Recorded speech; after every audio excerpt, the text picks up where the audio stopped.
없습니다. 그러니까 이제 그 부분을 처음에 이제 여기 지금 회의록을 보니까 이제 박성준 의원이 이제 발의를 하고 설명을 한 후에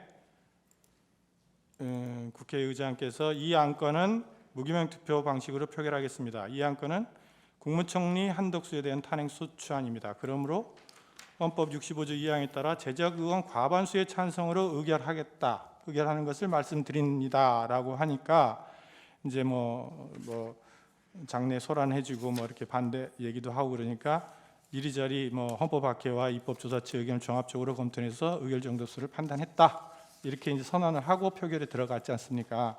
그러면 제일 지금 청구인들 측이 문제 삼는 거는 국회의장이 왜 과반으로 결정하느냐 이걸 문제 삼는 거 아니에요?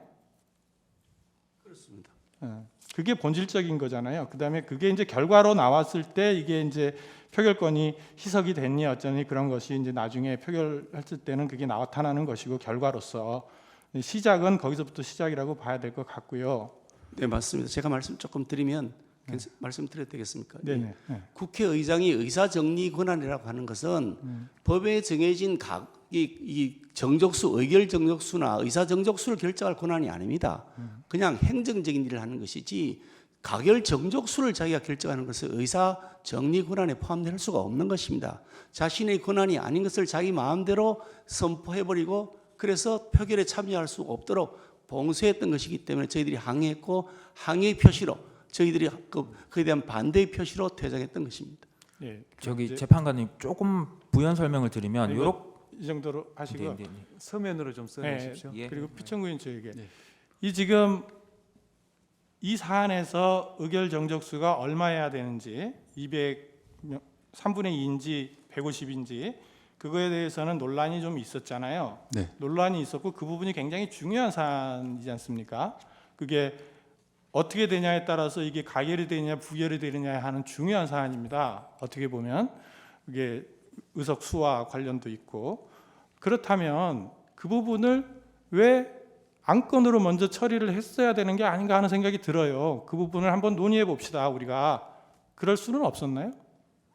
국회의장이 이거는 과반수입니다 이렇게 할 게 아니라 지금 논쟁이 많으니 우리가 한번 논의를 해보자 이렇게 해서 논의를 해서 그러면 정 안 되면 다수결로 결정을 합시다 해서 안으로 해가지고 그럼 이거는 과반수입니다 이렇게 다수결로 결정이 나면 그거에 의해서 처리를 하고 그렇게 처리를 해서 오면 그러면 그 절차에서는 문제가 없고 나중에 헌법재판소에서 와서 권한쟁의 문제는 안 생길 거 아닙니까? 그러면 그리고 헌법재판소에 와서 그것이 맞느냐 틀리느냐는 우리가 따로 결정을 하면 되는 것인데 그걸 왜 그런 절차를 중요한 사안인데도 거치지 않고 그냥 국회의장이 그냥 결정을 해버렸을까요?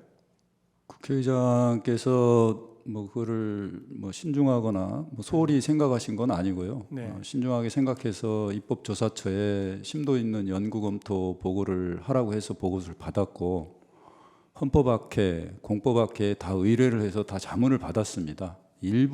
극히 일부 소수 의견이 있었지만 이 사건은 국무총리가 탄핵의 대상이고 헌법의 명문으로 대통령을 제외한 여타의 공무원은 제적 과반수의 의결로 탄핵 소추안을 의결한다라는 답변을 여러 군데에서 받았고 대부분 일치됐습니다.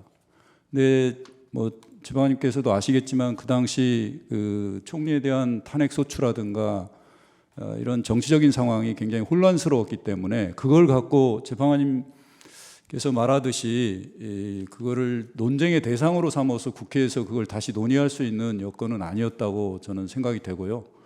국회의장께서도 헌법기관의 대표자로서 나름대로 헌법과 법률을 해석하고 적용하는 지위에 있습니다.